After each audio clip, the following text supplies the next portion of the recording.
ये भौजी तू चोली रंगाला देवरन से अपने तू श्रद्धा पुराला ये भौजी श्रद्धा पुराला।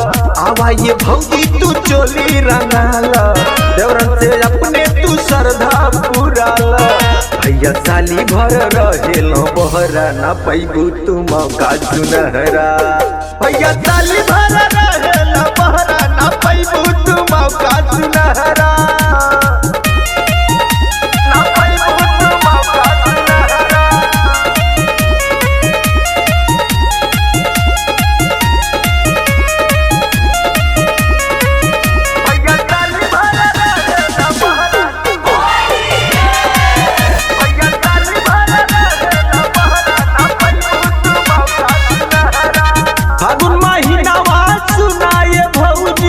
देवरन के होला हाथ कहो ये भौजी।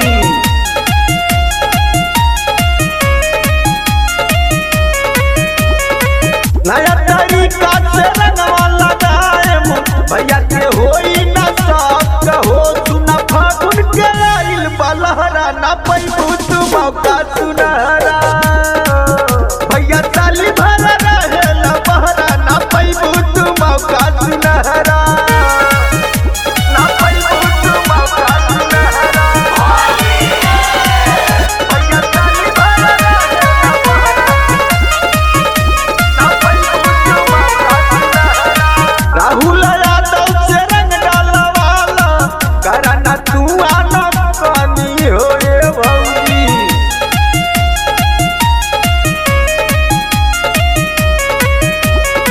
नंदू विराट आइल बारे हो संगवा करना इनसे बेईमानी हो।